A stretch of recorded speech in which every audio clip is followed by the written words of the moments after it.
Good morning. I am Steve Weber, and I am the host of the American Gumption morning show being broadcast on Spirituality Gone Wild and also on the American Gumption Facebook and YouTube pages. So please like, subscribe, follow us. We broadcast typically Monday through Friday, and we have a good time. So today is December 16th. It's show number 91. It's Wednesday. And here on the East Coast, we're getting ready for a big snowstorm. So they're telling me that I'll wake up tomorrow morning with anywhere from 12 to 20 inches of snow. So we shall see. But big storm coming here on the East Coast. We'll let you know how that all goes tomorrow. All righty. For right now, we're ready to go. I've got a great monologue. Well, I've got a monologue. I'll let you be the judge of how great it is. But I have a great guest that I can attest to. Stacey Redfield is returning after a 3-week hiatus, and we're going to continue the conversation about her book, The Pilates Effect, and about the Pilates industry and about your physical health and what you can be doing to take better care of yourself. So she'll be coming up at about 15 past the hour. Alrighty, now let me just share with you what's going to happen the next couple of days, because I've got 5 guests lined up over the next 5 days. So I'm going to tell you who the next 2 days are, and then next week I'm just going to tell you that we have 3 guests. So on Thursday, tomorrow, Serenity Sam. Serenity Sam was a rock and roll drummer, and she gave up that lifestyle, and now she is a law of attraction expert. She hasn't given up the rock and roll drumming part completely, but we'll let her tell that story tomorrow. So she'll be joining us, Serenity Sam. She is also a host here on Spirituality Gone Wild, and she has a couple of different shows. So we'll get into all that. On Friday, Alan Knight is going to join us. Alan lived as a monk for 8 years, and then he realized that he missed people. He missed women. He wanted to come back out into the world, and he returned. And this is many years ago. And his book is called The Mind Gone Wild. Mind, just like Spirituality Gone Wild, except it's the mind gone wild. So Alan will be joining us on Friday. And then next week, and now this is from memory, Joe Lair is on Monday. And Joe, his story is front yard, backyard. And that personally affected me very much. So that's on Monday. Tuesday, Shaman Isabella comes back, returns again to the American Gumption morning show. And then on Wednesday, our own Nikki Roscoe, she will be returning for the 4th or 5th time to the American Gumption show. So anyway, a lot of fun next week, Christmas week. So that's all coming up. All righty. Now, my monologue. My monologue today is called Mind, Body, and Spirit. And I picked that title because I wanted to start really trying to connect the dots better between all 3 of those. And this ties into what the mission of Spirituality Gone Wild and what the various co-creators and hosts, the people who have the different shows, what we're all doing. We're all somehow or another attempting to create a better human experience, and human being, okay, here's this body, here's this mind. And, if you believe that we're connected, I believe we're connected, then, it's that trio of getting those all to work and function together.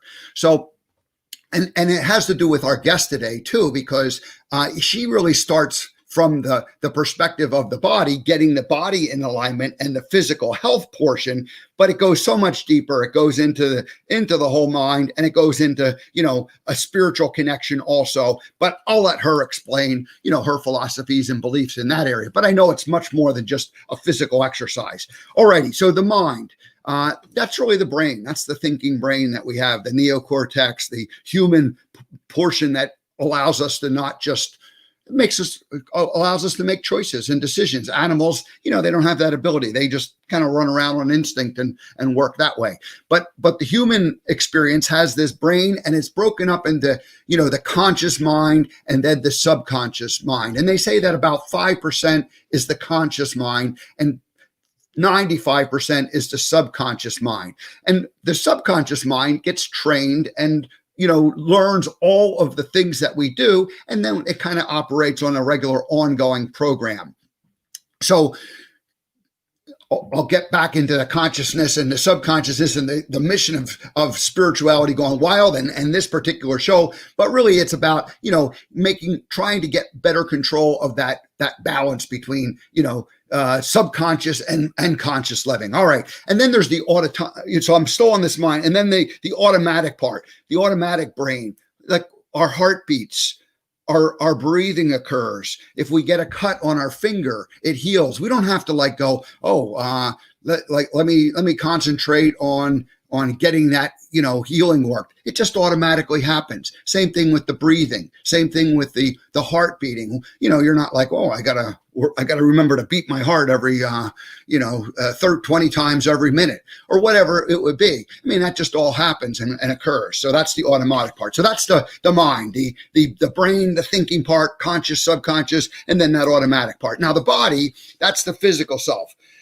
We're born into our body, right? We're these little tiny babies, and then we grow up and we learn how to walk and we do things, and then we go through the whole aging process, and then at the end of our lives we transition and leave this earth. And keeping the body in good physical running condition involves all kinds of things: eating, the environment that you have in, your mindset affects your body, but just basically being aware of the body and taking care of it. The Pilates is all about, the alignment and keeping yourself healthy. And when you get out of alignment, there's injuries that occur. And so the whole Pilates idea, and this is my understanding, is that, it corrects, it helps when you are out of alignment, you get back into it. I'm thinking it's kind of similar. Chiropractor offices should be connected with Pilates practices. I don't know. We'll ask Stacey. She'll let us know if that's the case. So that's the body. And then the spirit, mind, body, spirit, is like, who were we before we were born? Were we, did we just evolve from nowhere, or was there a place that we were? And I believe there was. And then, the idea that we choose to come into the body and have a human experience, and you go through and you live that life. And then at the end of that life, that spirit, what happens to that spirit? Where does it go? Well, the other part is there's a spirit. Our spirit is disconnected from us, from the physical body, and yet it's part of that physical body. And so how do you align those, while we're having this human experience? How do you get more in alignment that way? And so that mind, body, spirit, simple terms, of course, that's what spirituality gone wild is all about, is getting the three of those to align better. And so you have this better human experience. And the whole community of people, the people who are becoming part of our membership site, all the people who are my fellow co-creators or hosts who are, broadcasting their show, they all are committed to helping individuals who choose and want to create a better human experience. And they will teach their modality, their idea, their approach to it. And it's interesting because the people who are part of the spirituality gone wild world they all kind of come from one of those three perspectives. They kind of start with more of a body experience, and then it leads into the mind and the spirit, or they start with more of a mind experience and it leads to the body and the spirit, or they start from the spiritual side and it leads to the mind and the body. So in the physical sense, Scott Stanfield, his show comes up at noon Eastern time, 5 days a week also, 2 hours after, or 1 hour after this show ends, 2 hours after this show begins. But he's the modern longevitarian. He has his 8 pillars. I don't have 8 fingers on this hand, so I can only show 5. He has the 8 pillars of living a long, healthy life. And yet mind and spirit is all part of it. And our guest, Stacey, coming up, the Pilates is really, it kind of starts from that physical side, and yet there's so much mind. And I believe there's also lots of spirit involved in it. And so it's just kind of like a starting point where you go. And now my show, I would Gumption, right? Well, really, Gumption is mostly consciousness, kind of balancing out that active conscious mind and the subconscious mind. And that's kind of my starting point, but I like to, you go into all of them. And that's why I enjoy people like Stacey coming up, because we can talk about the body experience. I want to have a nice, healthy body. I want to be in alignment. And so, but my teaching and my philosophy kind of starts more from the mind side of it. Alrighty. And then we have our spirit people on the spirituality gone wild. And we, Scott and I, we kind of tease about it, and we say it's the woo factor, the woo woo. And, people think, oh, this is crazy, the spiritual side. And yet we have Joseph Labruto, who's a medium. And we have, he was on the show 2 weeks ago. Kristen O, she is also someone who channels and does readings. And she is very much a woo woo person. And yet she's very much a grounded person in the real, in reality. And go back and listen to our conversation. And then and David Strickle, the stream of David. And so direct channeling, very similar to Abraham Hicks, what that work's all about. So that's the woo factor that's involved with it. And yet they all get down into the mind part and into the body part too. It's just a question of where they all start from. So that's what spirituality gone wild is all about. Kind of at a high level, it's like everybody's committed to creating a better human experience. And then, and it's just a matter of where do what modality, where do you start from? Do you start more from the mind side and go into the other two? Or do you start more from the spirit side and go into the mind and the body? Or do you start from the body and go to the mind and the spirit? And so that's it. It's not like you can completely separate any of these things. We believe everything is all connected. And so it's just a question of, where's your strong suit in terms of how do you put the emphasis on teaching it? And that's the beautiful thing about the spirituality gone wild community, is that it's a collection of a lot of different ideas and teachings. And so if you are a participant, or if you are someone who follows along, and you can learn from lots of different people and get lots of different perspectives, and something kind of resonate and vibrate with you much more, and you just sort of instinctively get it. And others are, others you're just sort of like, well, I'll just have to figure that out and learn that along the way, or just choose not to. And there'll even be certain teachers who really are teaching the same thing or the same basic ideas, and yet you'll just resonate with one particular style better than the other. And so that's what we're doing, is building a community here. And it's all about mind, body, and spirit, and all about creating the better human experience. Alrighty, well, that's it. Oops, I didn't change my banner to American Gumption for my monologue like I normally do. Where's that producer? I need to get myself a producer to take care of this important stuff for me. Alrighty, well, now Stacey is in the green room. It looks like she's ready to go. I'm a minute early, but I'm going to just bring her on because I think we're ready to go. And this girl has lots to talk about. She was a great guest a couple of weeks ago. And I want to say I put the link in the show notes already, or in the comment to our first interview, so that you can very easily click on, the link there, and you can, listen to the things we said. We'll touch a little bit on some of those things, but we're going to keep this thing moving on. Alrighty. Now let's see here. We'll put that up, Stacey Redfield, and we'll bring Stacey into the American Gumption studio. Where is, there. Hi, Stacey. Hi, good morning. Good morning. How are you doing? I'm waiting for the snowstorm. I'm bracing for impact, like the rest of us. Yes, we're not that far apart. So whatever snow happens where I am is going to happen where you are too. Yeah, and I think I'm maybe 45 minutes away, 30, 40, and we'll probably get, a foot more. So we're right on that line. So Yeah, they say it could be like a little below where we're at. It could be like 6 inches of snow, and a little bit above where we're at, it could be 20 inches of snow. Yeah, so we're preparing. We don't know exactly what's going to happen yet, but you're in a safe place no matter what happens. Exactly. All right. Well, very good. Well, welcome back to the American Gumption Show. Now, this is going to be a first time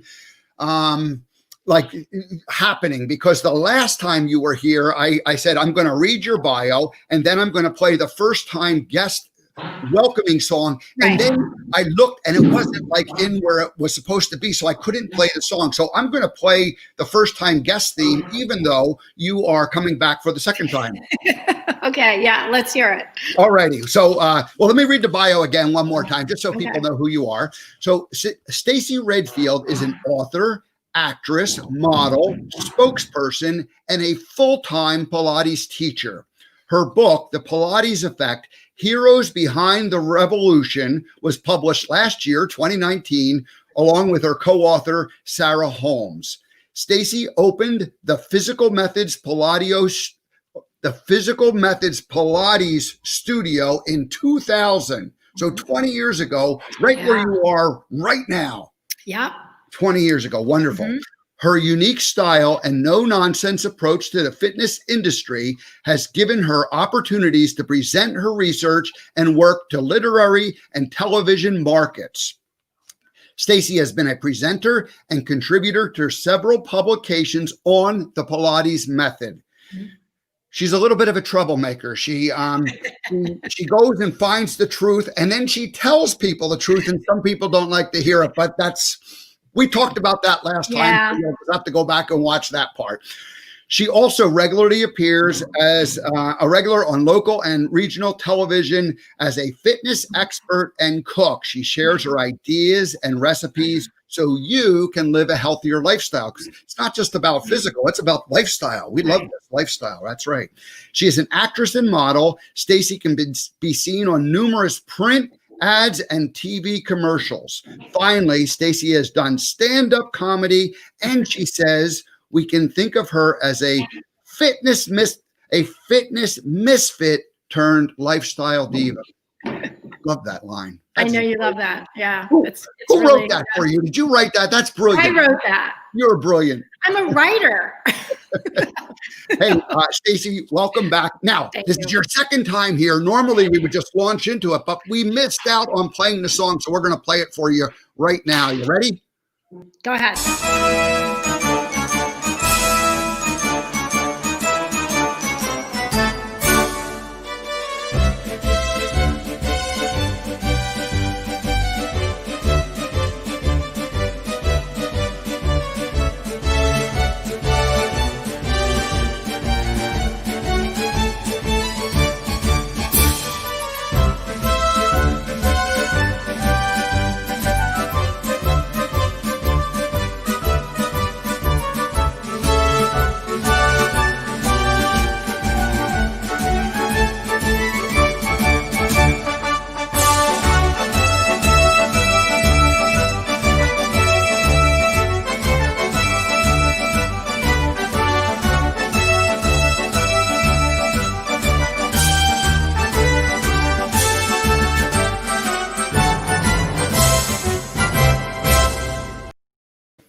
Have you ever had a marching band welcome you to a show before? Well, I haven't, but I like being a good Pennsylvania Dutch girl. I like there's like a little bit of a polka element to it. Yeah, I grew up in the area, and it's part of the marching band, so that kind of music resonates with me, and it resonates with the American Gumption theme we have here. So, what instrument did you play? I played the saxophone, the woodwind. Oh yeah, see, I was a majorette.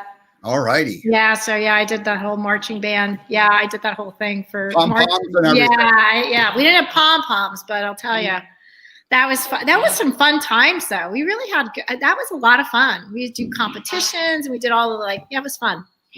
So, what school were you? What school was this? I went to Catasauqua High School. Class of 1979. There's my age, but yeah, I was Catasauqua High School. I graduated with, I think there were 100 of us. That was it. We had a small class. Yeah. But so everybody was in the band. That was the whole school. Was in the band, right? Well, very good. Well, welcome. I was a class of 76. I have you beat by a couple. Okay, you got a couple years on me. But that's okay. That's all right. We're not. It's funny. I asked another guy what was his age. I didn't ask him publicly here, and like I just. Because I'm just interviewing him, and he's telling me all about his life, and he was like, "Oh, that's a very sensitive topic," and I was like, "Oh wow, I don't really care. I'm okay with that." Yeah, All right. Yeah. Wow. Okay. Never hear that. You never hear that from men. I mean, you always hear that from women. I know. It's all good. Yeah.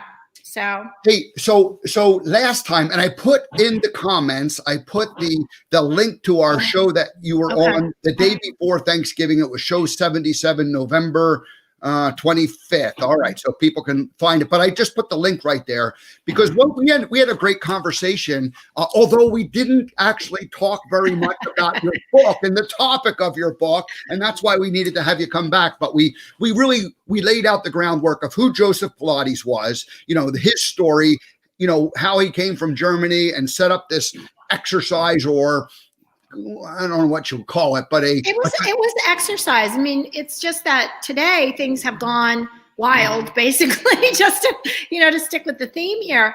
But yeah, things have gone crazy. So, when Joe Pilates came to America back in the 1920s, first of all, it was the Roaring 20s. I don't know, their version seems to be much more fun than what we've had in our Roaring 20s. So, they had fitness everywhere. It was huge in America and it was different. I mean, we've gone to the extremes of exercise today. I mean, back in that time period, it was basic calisthenics. So that's what, I mean, it was an offshoot of military training, which was a little bit more intense in those days, actually, than what it is today. So standards were so different in that time. I mean, a physical fitness test was over 100 points that were looked at by a doctor, and today they don't look at as many. So, they were a lot more thorough at that time than they are today. So we're a lot more extreme in terms of our activities. So we are, we're runners, we're bikers, we do all of these things that are very hard on the body. They put a lot of impact on the body and they basically damage the body. So, athletic careers are very short-lived. So that's not anything really to strive for. And I have never been a supporter of physically abusing your own body, which is basically what a lot of these activities are. So, Pilates was really here in terms of physical conditioning to prolong the life of the human body instead of shortening the life of the human body.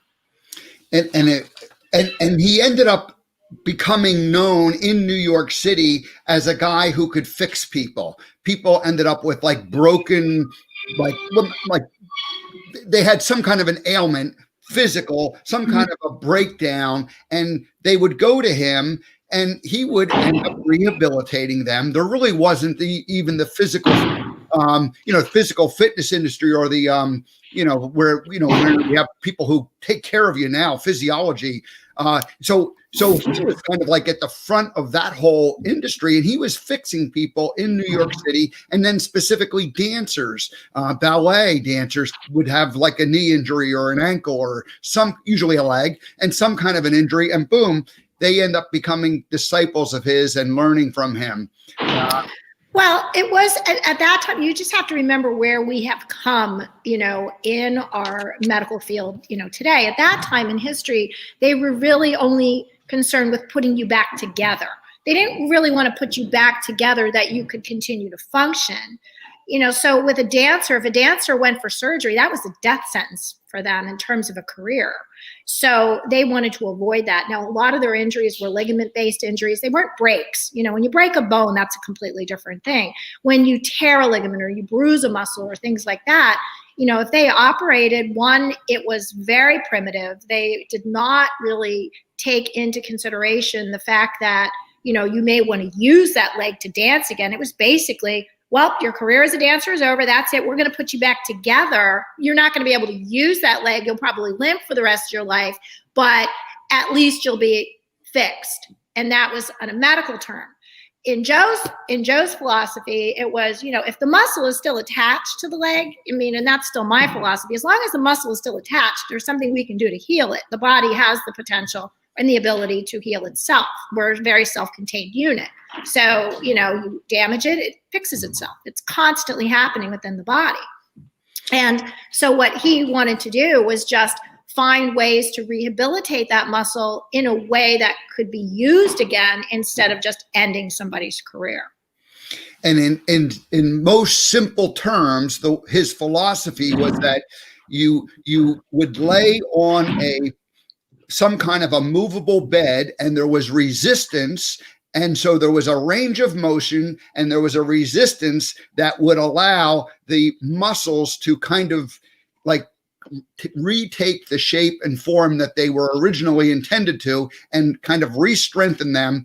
And, for lack of a better term, like just sort of like straighten it all out and strengthen it again. Basically, it was like putting your body on a form. So you're basically putting it on in a mold of some kind. So the equipment is actually designed based on how the body is put together. It's very simple. I mean, we're basically one stick with 2 arms and 2 legs. It's not that hard. So there's only, a few places to go wrong here. But the whole idea of laying in a reclining position was to take stress off of the heart. And gravity is still underneath you. So gravity is still working as you're moving back and forth, so the focus that they talk about as being on the abdominals, well, it's like the abdominals, gravity is still pulling the abdominals down. So you're still working. The one thing that, people forget is that, calories are burning all the time in the human body. That's just our units of energy. That's it. People think they get on a treadmill and burn off cake. No, you are not going to burn off cake. It is not going to happen.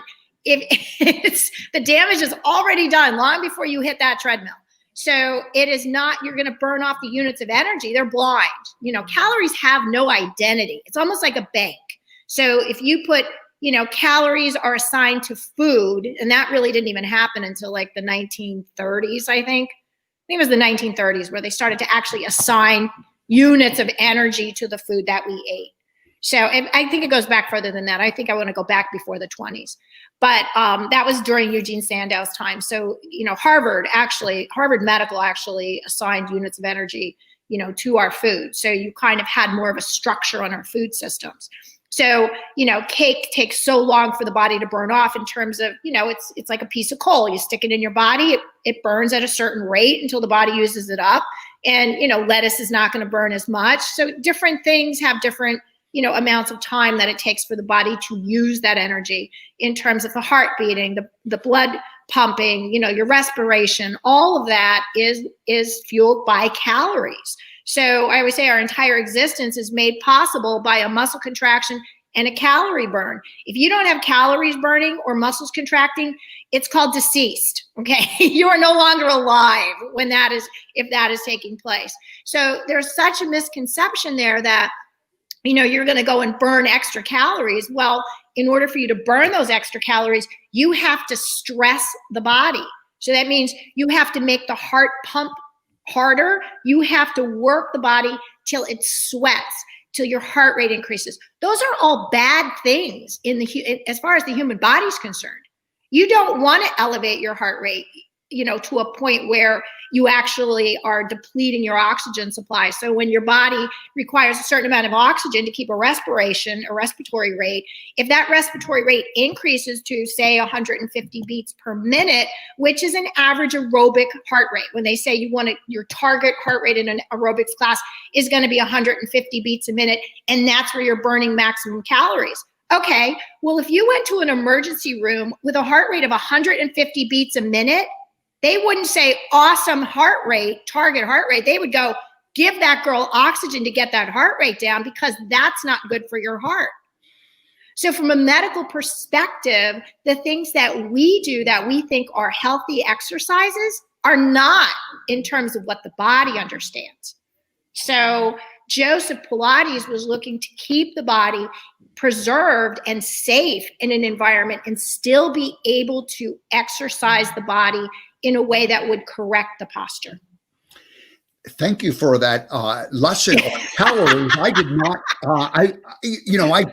I was able to follow all of that, but I never heard it explained quite that way. The idea that, like that food is not like, it's not like assigned like cake food, and it's just like, it comes in and it becomes a calorie, and then calories are completely neutral in terms of, but they have to get burned off, or they get brought in and then they have to get burned off. And it made me think of, how important it is to start to become aware of what it is we're putting into our body, right? If we Mhm. want to perform at a top level, yes, there's, you're talking about the physical rehabilitation and stretching and getting the body back into an alignment thing with the Pilates. But really, before that can even happen, what is it that we're consuming, that we're bringing into us, so that we're giving ourselves maximum chance to, be as efficient and as productive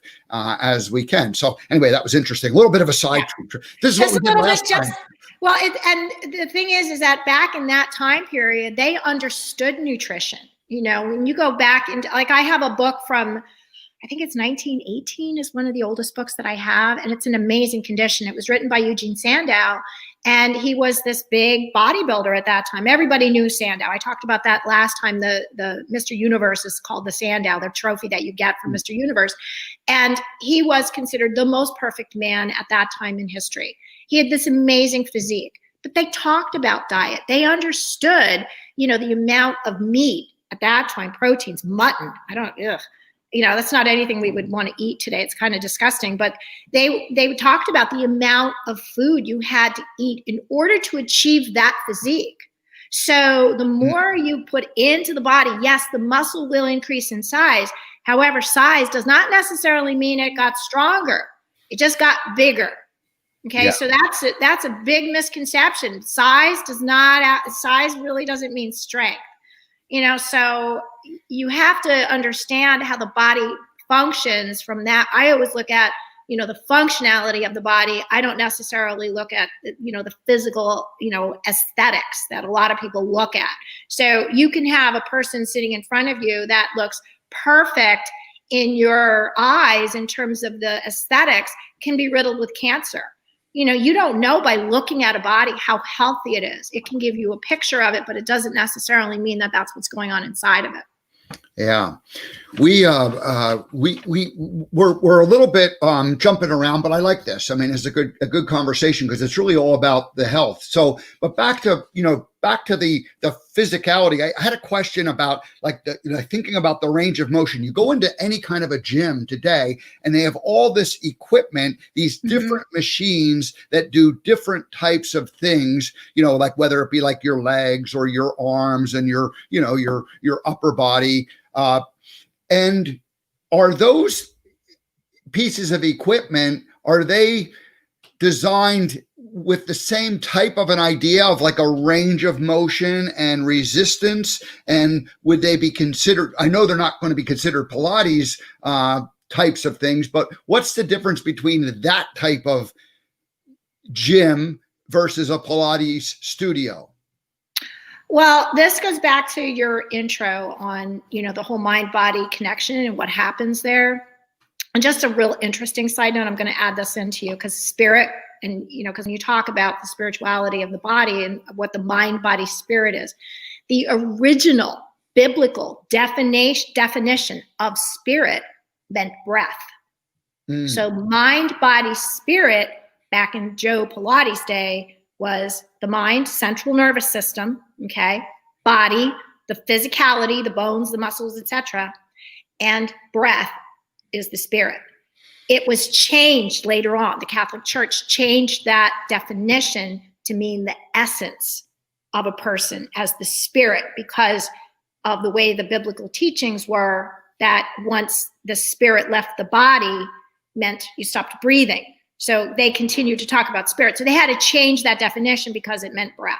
So I learned that from a minister one time. So it was kind of interesting. It made a lot of sense to me as to why we talk about mind, body, spirit, because there's such a focus, especially in yoga and Pilates, on the breathing, because it's part of what heals the body, and it's part of what continues to nourish the body. So one of the things that we don't focus on a lot in exercise is breathing, which is one of the main focuses in the Pilates method as well as in yoga practice. But to answer your question on the gyms, basically what I look at as Nautilus equipment is you're just dissecting your body. You're not encouraging it to work together as a unit, because as soon as you separate things and you just work arms or you just work legs, you're taking the balance out. So you're creating an imbalance in the body. You're not getting it to work together. you have something called a skeletal muscular system. It works as a system. It does not work as parts. So muscle tissue is transplantable. I can take muscle from my thigh, transplant it somewhere else in my body, and it'll function as muscle tissue, not as a body part or as a muscle group. So people think that I'm going to work back and legs today. It's like, well, your body doesn't work back and legs. It works all of it at one time.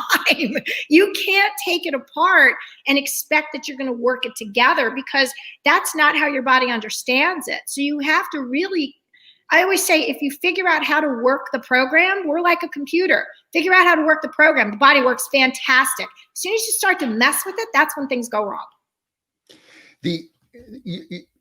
You're making me think of, like, you go into a gym and you're right. There's like an arm, there's some kind of a thing to operate, your arms or your legs, and you're working on the one particular, muscle group. And so you are, dissecting it. And really it's kind of the same analogy of the mind, body, spirit needing to work all together as a system. And when someone comes to a Pilates studio, not a Pilates studio, a Pilates studio. I also, I think when I first heard, I was like, oh, Pilates, that's kind of weird. Yeah, that's what I thought. I thought the same thing. I was right there with you. I had no idea what this was. And I don't know this is going to be true for all studios, but I know it would be true in your studio because of our conversations. You're going to work with the person. You're going to, not just like, oh yeah, go over there and try out this machine and not pay attention to them. I mean, you are going to, there's going to be some level of basic instruction that needs to happen, and people can eventually come in and work on their own after they've kind of, been educated on what the proper way to use this is. Or do people just show up and, do it? Because most gyms, people just kind of go in and they just start, they work on their own. I don't do that here. I guide people through classes all the time, only because they start to level. Like, they have an idea in their head as to what their fitness goals are. They don't always match mine. My goal is not to be the strongest person in the room. And that was something that bothered me a lot when I would go to other Pilates studios and when I was doing my training, is that the strongest people in the classes were always people who were Pilates teachers or aspiring to be. And I never believed in that. I always believed that my clients should continue to develop, through your lifetime. Your body lasts a lifetime. That's one of my taglines with my studio, is your body lasts a lifetime. Sorry, we don't know how long that's going to be, so I'm just going to keep you on going until you expire. That's it. The body can continue to develop and redevelop throughout its lifetime. You continue to build bone, you continue to build muscle, you continue to do all of those things through your entire life. So it's not really up to you to decide when you're going to stop doing that. It's really up to your body to decide that. So you have to continue to support that idea, because as soon as you stop consciously developing it, your body stops too. And, I always say to my clients that come in, I said, okay, you're 50 years old. You can't touch your toes. You could live to be 90. Do you want to go 40 years without being able to bend over? You will probably have grandchildren. You will probably go up and down steps. You'll want to drive. You're going to want to do things. Your body is the only thing that we have that can take us through our life. And that's it. You can't, if you break it, you cannot go and buy another one. So you need to be able to take care of it, better than we take care of some of the other things in our lives. I mean, people take better care of their dogs and cats than they do of themselves. So we really need to take better care of ourselves. And that means, eating properly. I do a routine doctor checkup. Nothing wrong with me, twice a year. So I see my doctor twice a year. We chat. He makes sure that I'm, my blood work is good. I do saliva testing and all kinds of stuff. I really work more with a naturopath, but we talk twice a year just to make sure that everything is going great, and they check up, that kind of stuff. Most people never go to a doctor or even check on those things. And that was one of Joe Pilates' philosophies. Every 6 months, you should be, in touch with your doctor, check on things, see how things are going, and not wait until things have gotten so out of control that it's a lot harder to get back to where your body needs to be healthy on a health perspective. people that you've been working with over the last 20 years, Mhm. they don't necessarily, maybe they come initially because they have some kind of a specific issue, Yeah. but then they become, I'll say, hooked on the idea that you know, I improved whatever it was, whatever the ailment was, the knee, as a Mhm. good example, a knee injury, and it strengthened it. But now I'm beginning to feel like a better health throughout my body. I'm able to touch my toes with greater ease. I have stronger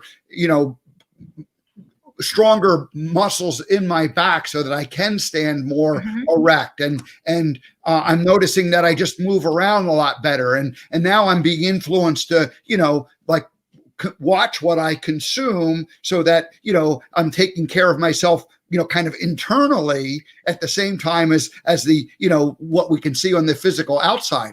So it's a lot like going to the doctor. Mhm. People become like they go, oh, I need to have a regular checkup with my physicality with my Pilates visit.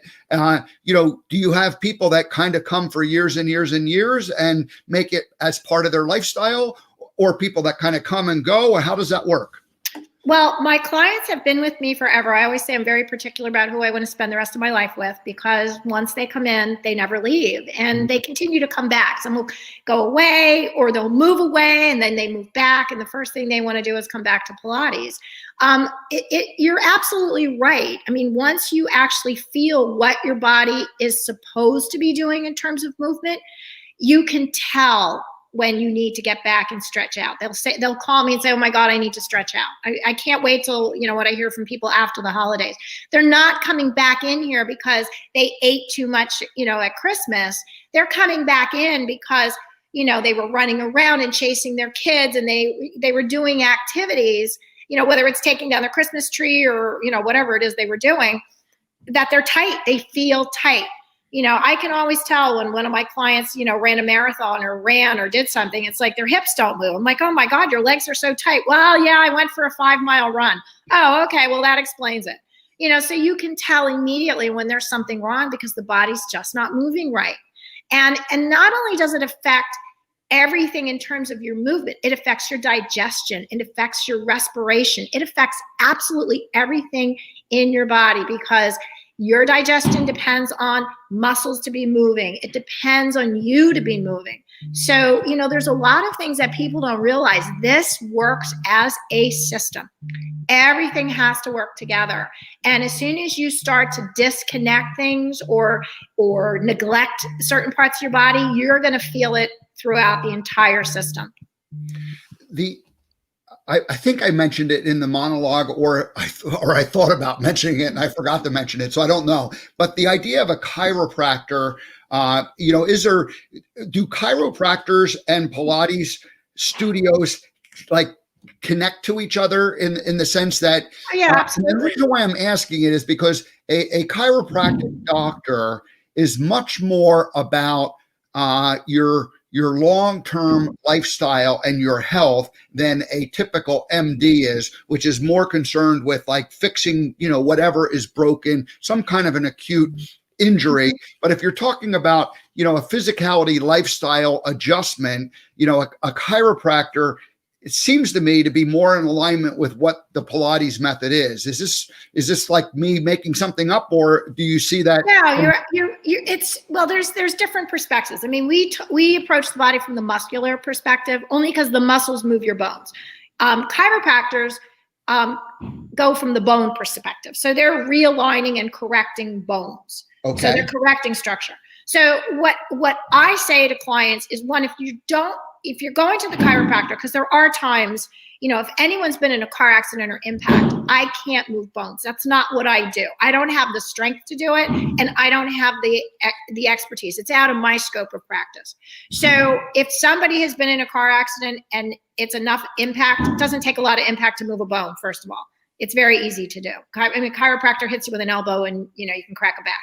So it's, anyone who's been in a car accident, you're going to be out of alignment. I guarantee you. So I always say, you probably need a couple of adjustments, but you still have to deal with the muscular and the soft tissue. So, a chiropractor can correct your bones and you'll feel great.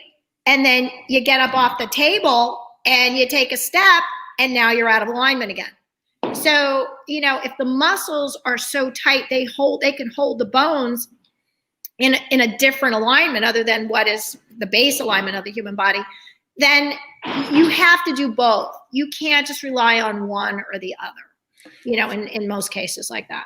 Thank you for, thank you for explaining that in a way that now I got it. Like, okay, yeah, does that make sense? Bones, and Pilates really focusing on the muscle. Right.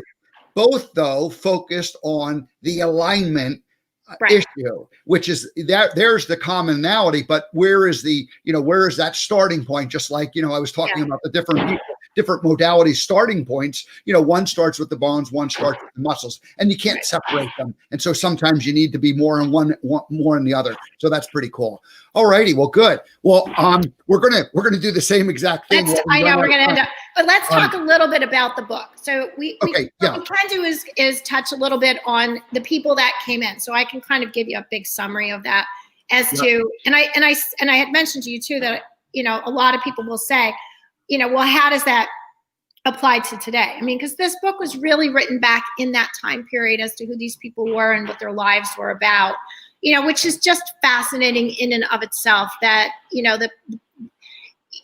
history doesn't really change. Like I said, the human body, we function exactly the same way today as we have since our creation. There's been no upgrades in technology whatsoever. So, we still have the same different effects on the body, whether it's pollution or whether it's war or, different activities, fun trends. I'm sure the Charleston had a few effects on people's knees, back in those days, so then what we have today. So, today we have impact on the body from sports. Back at the time that Joe came to this country, boxing was the biggest sport going. I mean, that was huge.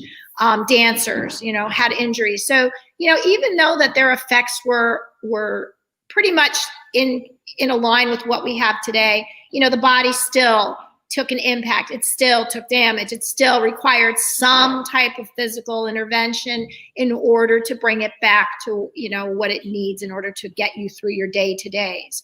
So, when I look at their lives, things were a lot more primitive. I mean, especially like when you get into Carola Trier's chapter, she was like a first woman in business.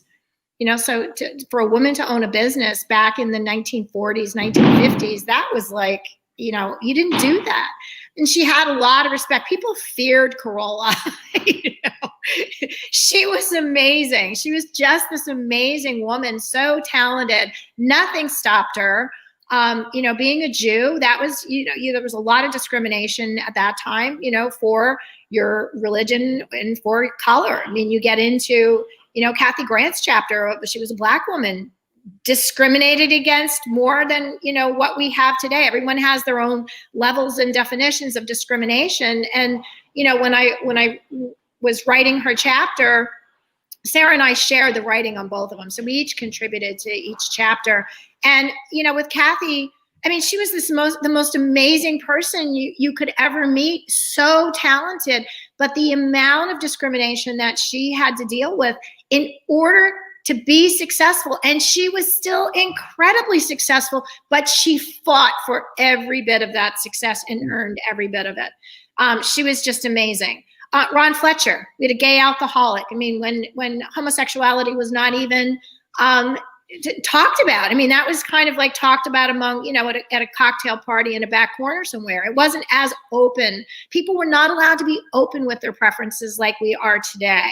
And I mean, Ron worked with every celebrity. He was the most, I had the privilege of studying with Ron directly for several years before he passed away. And he was just amazing to be in front of. So talented. It was a shame that at that time in his life, alcoholism ruined his career. He could have been one of the top choreographers in this country. And he was still known as a Pilates teacher, but that was not his path. And his alcoholism destroyed it. No different than what we have today. People's careers destroyed by drugs and alcohol.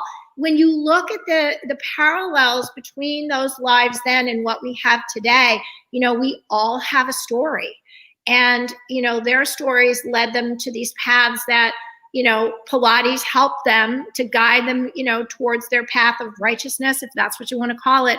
But they found hope and they found healing in a Pilates studio. And that's what I have now. People come into my studio. I always say they come in with one of the 3 Ds: death, divorce, or disease. And when people are looking now for some type of a different path in life, they come to Pilates. I don't know why, but they seem to find what they're looking for when they walk into the studio. Because I'll take a look at them and say, okay, well, this is wrong with you, that's wrong with you. It's never anything personal. I said, never take this personal. I'm not here to find your strengths. I'm here to find your weaknesses. And by finding people's weaknesses in the physicality of their body, you can turn them into their strengths. So there's so many things here in the human body that all of the answers that we need in life exist in us, every single one of them. And whether it's laying on a reformer in a Pilates studio or going to a yoga studio or even going to a gym, it's finding who you are in that physicality, that mind, body, spirit connection is who we are. It's not about what trophies you got in high school. It has nothing to do with what you accomplish outside of your human being. It's what you have inside that human body, which is really what's important. And that's where we should be looking, is develop your physicality, get your mind centered back on focusing on you. And then you find all the answers you're looking for, if that makes any sense. It makes a lot of sense. There's, the idea, somehow we got off track from a mindset point of view in terms of it's like bad to focus on ourselves. And yet, if we don't focus on ourselves, nobody else is going to be focusing on us. So this body is the one thing that we can take care of to carry us through our entire lives. So if we're not taking care of it, it's going to break down. It's going to have, and then we're compromised in terms of what options we have, in living going forward. If we can't move around, then you don't have the option of, picking up your grandkids or going to a trip to, a resort in traveling, enjoying, somewhere. Carrying a bag of groceries, being able to dry your own hair. Okay. For women, that's a big deal. And, I have clients that are in their 80s, and one of their things is they want to be able to dry their own hair. They can't hold their arms up over their head. Yeah. That's important. Being able to, put on your own clothes, get yourself dressed, put on your own socks. Do you know how many men come in here? They can't put on their own socks because their hips don't move. They're too tight. They can't put on socks. I mean, simple, basic stuff. As a society, we get all kinds of shaming. We have shaming coming at us from all sides. If you focus on yourself, you are considered conceited, and that's not really true, but we're told those things. If you don't put on your own oxygen mask first, you are not going to be able to help anybody else. Right. And, so I don't have a problem with that. I mean, there's so many things in life that are misconceptions, as I have learned through my research. Things that we were told about Joe Pilates and how he came to America, and all these things were not even true. So there's so many things that we have been told over the years for whatever reason, for somebody's own self-fulfilling prophecy, or to sell you a product or whatever, just to make us feel bad about ourselves. And we should never feel bad about ourselves or who we are. And, it doesn't matter, how many wrinkles you have on your face or what clothes you wear or whatever. I mean, if your body goes down, you're done. It doesn't matter. It's not important where you live, how much money you make. The only thing that we have in life, we come into this life and we take our first breath, and we leave this life and we take our last breath. So I always say the most important day in your life is the day that you're born. And the second most important day in your life is the day that you die. And what you accomplish between those 2 points is who you are as a person. That's your essence. That's what people have to talk about after you're gone. I said, I don't want anyone sitting at my funeral saying, oh, she had the biggest thighs ever. Nobody is going to talk about that when you're dead. People are going to talk about who you are, what you contributed in life. They're not going to care about how many wrinkles you had or you had one eye that went weird. Nobody cares. They talk about who you are. And it's our responsibility as human beings to contribute to that, give people something to talk about when you're gone. I can see that you have a tree up in your studio. I think I saw a cattail at one time. Oh my God, my cat is like, she is in everything. So she could really have her own Instagram page. I just saw a cattail. Yeah, there's a tail. Well, she was in the scene earlier. She was standing on my back a little while. You couldn't see her because her head was right behind mine. But yeah, I have a cat, Bella, she is just not normal. She thinks she's a dog, and she follows you around. She does. She follows me around. She'll fetch. I've taught her to sit. So she does. She's having a good cat experience, just like we want to have a good human experience, and right. She's living a good life in the Pilates studio. So good for her. Yeah, she's my Pilates cat. So my clients I also earlier on I could hear some. It sounded like some, maybe a machine. Was somebody using a reformer? Was somebody? No, somebody's installing drywall on the 3rd floor above me. So I'm in a 3-story warehouse is where my studio is located. I'm on the 2nd floor. One of the reformers was being was going back and forth or something. No, and they've actually been kind of quiet today. Okay, good. So I've been living in a construction zone, and it's going to be like this for, they tell me, at least another year. So debris comes through the ceiling, and it's very interesting, but I'm fairly tolerant, so I understand the process. But yeah, what has 2020 been like for you? Because obviously, the whole idea of people social distancing and living a different lifestyle. How has my brother was going to the gym on a regular basis until, like a week ago, they said, oh, you can't go anymore. But everybody was going and practicing. And he says, It's in a big warehouse with a high ceiling. I can see you have a high ceiling. Yeah. From a mindset point of view, how have your clients held up during this past year?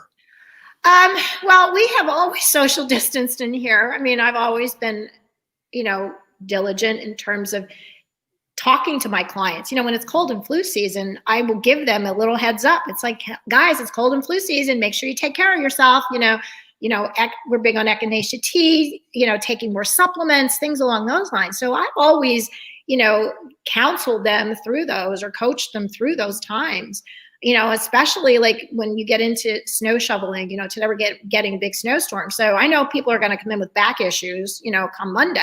So, from being out clearing snow or out playing with their kids or whatever, so I always prepare for that stuff. So it's things like that where I, in my own opinion, I feel the medical community has really let us down in not giving us those basic common sense points. I mean, if you have to tell somebody to wash their hands really at this point in their life, I think that's kind of shameful. These are all basic things that we should have been continuing to reinforce in people over the years. And I mean, I do it here. If I can do it and be successful, we haven't had a single case of COVID in my studio, only because I've always been, reminding people, we always wash hands. We always do those things. My equipment gets cleaned after every single use, and I sit there and make sure that it gets done. So, the studio gets cleaned. I stay on top of things like that. I mean, you're not going to walk in here and smell pine. I clean things with water and silver, colloidal silver. I mean, which is a natural it's an antibacterial. So I clean things in a little bit of a different way. But I mean, the entire philosophy here in my studio is health and wellness. So, and the same in a gym. I don't understand why a gym should close. I don't understand any of that. I mean, this is part of life. And so I feel that, our medical community has not focused so much on health and wellness as much as they have on, building another wing. Interesting that, they've kind of dumbed things down to like a point where like, it's like common sense for the most part, what they're telling us to do. And if that's the best they can do, then really, that's not a whole lot. Well, Anyway. we have to take a personal responsibility. I mean, I'm sorry, I don't want to pass the buck, and it's not your mom's fault or your dad's fault, but in some cases it is. Mom and dad should have been on top of you. You know, so a lot of this stuff is not getting passed down. We have a responsibility to ourselves to take care of our bodies. Okay, this is it. This is all you get. Perfect. Take care of it. And, you know, I think that at this point in, you know, some people make it a point to know. Why do I know the things I know? I make it a point to know. We have way too much information in front of us. There is no excuse for people to say, I didn't know I should wash my hands. I mean, come on. So, you know, that part of it, I think we need to kind of maybe take a step back. So 2020 has made everybody pause because we had no other choice, and kind of take a little bit of inventory as to what it is we've been missing. Because this, I have to say, I called this pandemic years ago. I'm like, we're just sitting ducks.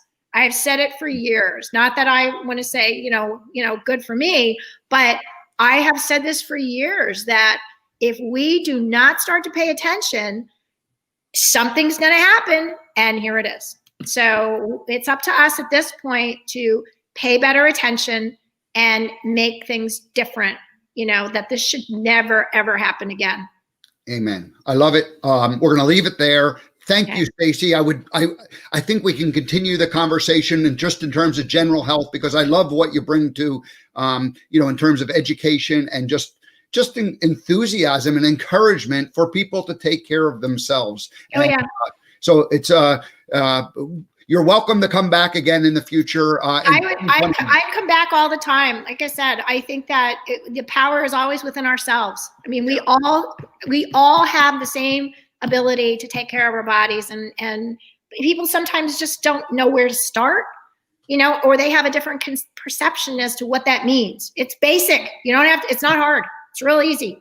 And the body has a tremendous ability to heal itself too. Absolutely. Which people don't quite grasp. And I'm learning that more and more all the time. And I'm like, the body is an amazing thing in terms of its regenerative powers and things that we've been told can and can't happen. You know, I'm finding are just not true, or there's another opinion, there's another way to it. So the whole idea of holistic medicine and personal responsibility and doing whatever you can to keep your body and your mind in top shape, I'm all for it. So thank you for your teaching. I wish you a Merry Christmas.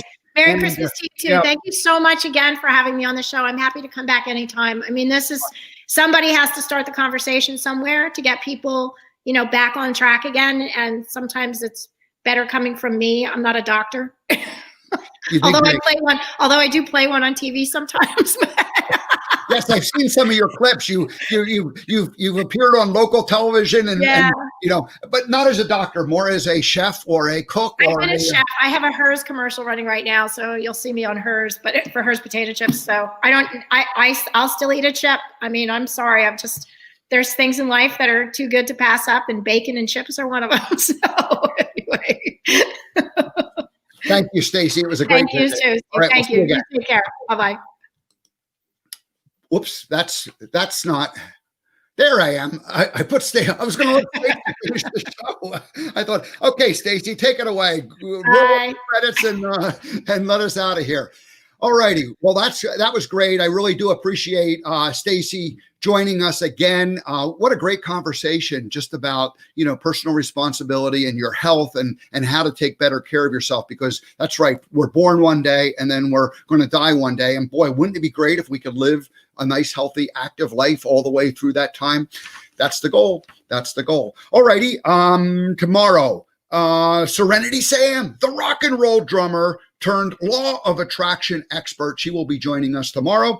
On Friday, Alan Knight, the man who lived as a monk for 8 years until he realized that he liked meeting people and hanging out with people. And so his book is called Mind Gone Wild, like spirituality gone wild, mind gone wild. All right. And then Monday, Tuesday, Wednesday, we have guest Joe Lair on Monday, Shaman Isabel on Tuesday, Nikki Roscoe on Wednesday. We will see you tomorrow. Have a great day, everybody.